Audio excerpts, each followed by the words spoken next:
Hey everyone, this is Austin. Sorry about the delayed video. Crunchyroll lately hasn't been very reliable. It keeps logging me out. So, yeah. But besides the point, this is obviously the review for Danmachi episode 2, season 2, and this episode was pretty good. There's certain things I was a little annoyed because I'll get to that towards the end, but nonetheless, solid episode. But I'm going to go through it and give you my kind of opinion of what happened and everything, and yeah, so let's ride right into it. So we see, it's starting from episode 1, obviously, going to episode 2, and it's kind of funny enough that I'm going to have to say this. Not a lot of animes do that, and I respect when an anime does. And it's just, you get so used to it for the some like isekais or fantasy animes that you're watching, and you're just sitting here like, oh, yeah, this is kind of cool. I mean, Shield Hero did it too, but nonetheless, going on, we see Apollo said to Hestia, basically right here, you can't keep a cutie like him all to yourself, Hestia. And we kind of get a little background information of Apollo and Hestia. Hestia and Apollo, obviously, well, Apollo tried to date Hestia, but she turned him down in heaven. And we see kind of Hestia refuse to participate in this war game. And, she's like, nah, it's a waste of time, kind of thing. And we see war games are actually duels between two familias or familias. And Bell is kind of like getting this explained to him while he's listening to Hestia, and Hestia is kind of giving him a lecture, yada yada. Obviously, for the viewers that are watching this, and thankfully an anime only, I understand what's going on.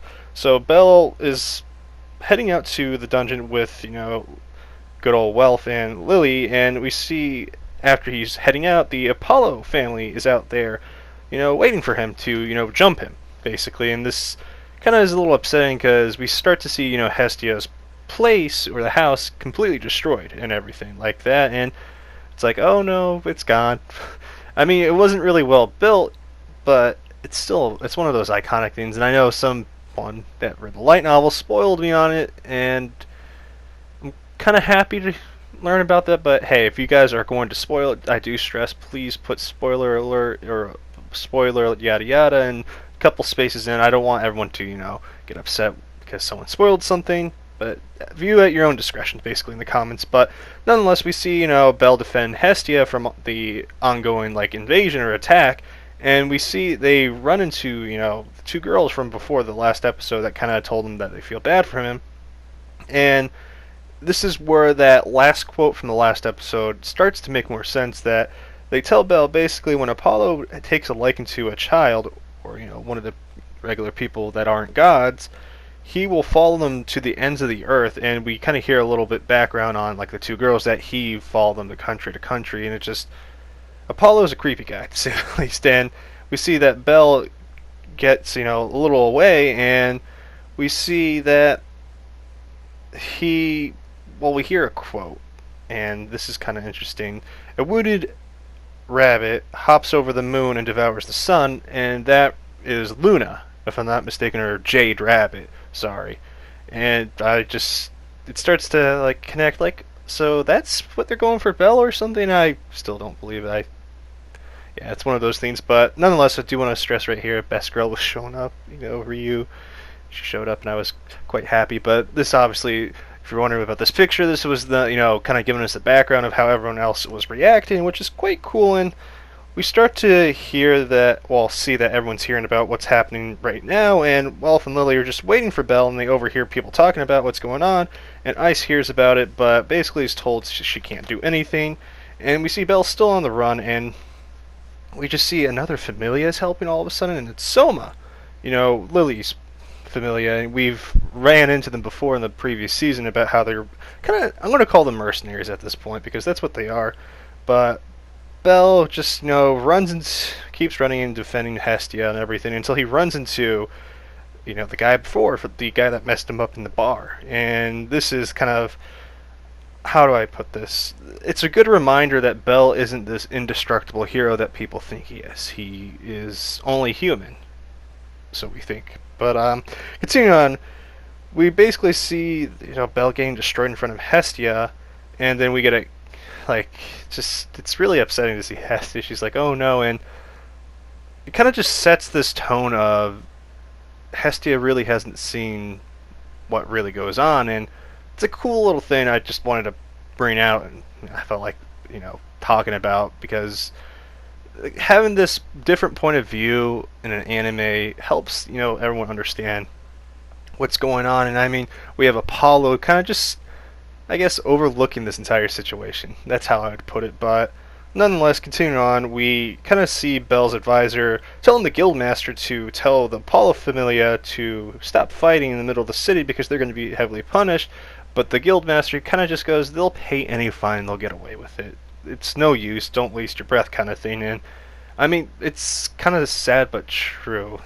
And it kind of reminded me of something, but yeah. But continuing on, we obviously, as I said before, we go back to, Bell, and, Bell goes for an attack, trying to defend Hestia, and it's just, as I said, this right here reminds me that Bell isn't this god. He isn't Kirito.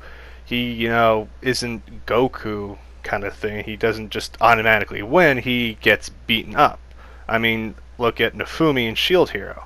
And it's just, it's crazy that people still think he's like a really overpowered thing. But yeah, obviously, he goes for attack, gets attacked, and we kind of hear this guy talk about how he's jealous of Bell, that Apollo loves Bell so much, but this guy wants to be Apollo's like point of interest. He wants to be his all he can.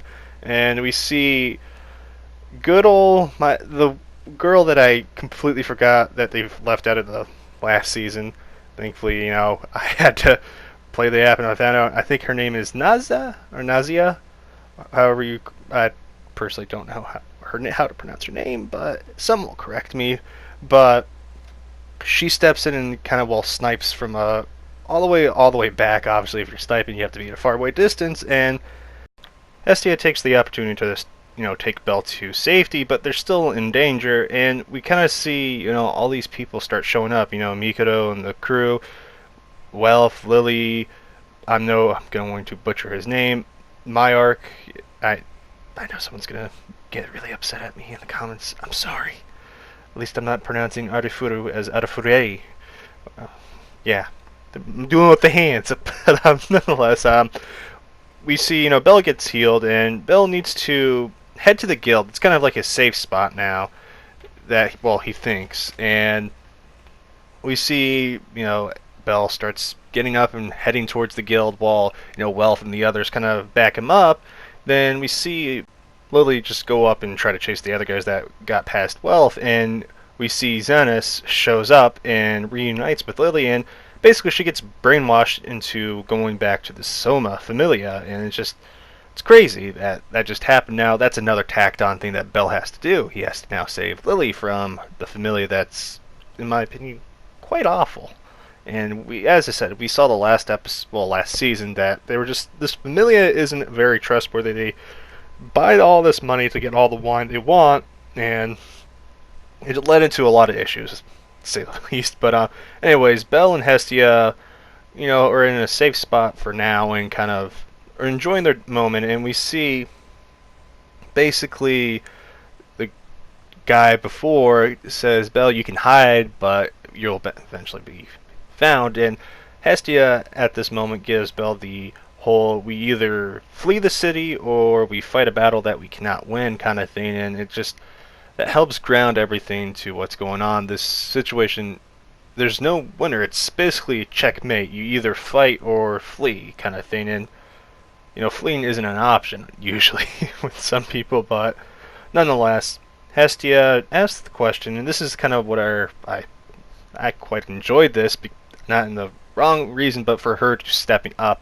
Hestia asked Bell if, Bell likes her, and this is kind of a confession. She starts talking about how she likes Bell and all this stuff, and Bell turns her down. And I know a lot of you people that are shipping Bell and Hestia are now probably really disappointed, and I know I was warned about this earlier on, and I kind of expected it. I'm not going to lie. Bell kind of just, he's focused on doing stuff, and Hestia obviously gets really, really angry about this because Bell, as I said, he is focused on getting strong. That's what he wants to do. He wants to be strong to protect her, and it's a weird kind of relationship, to say the least. That's how I see it, but we see she gets really mad, yells, and they get spotted, and they head to, Apollo's house to kind of now confront the enemy.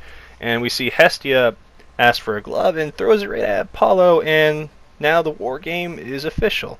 And we see kind of just this whole thing played right into Apollo's hands, and now Bell wants to save Lily, but he realizes that he has to get stronger because Hestia tells him, in a sense, because, Bell isn't as strong as he thinks he is. And now we have Bell going to the Loki's place to see Ice for training, and Ice and Tonya were waiting in the alley close by, and we see it kind of Ice talk about how she didn't feel right about abandoning Bell, and Ice wants, will train Bell, and this is kind of where we are now. We're at this whole point of, this is reality, this is what's going on.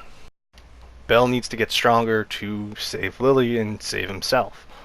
This is what's going on, kind of thing. And good episode. I do get a little annoyed with certain things, especially, being locked out constantly because the Crunchyroll, loves to do that. That's why this video has been taking a bit long, but yeah, it's quite fun.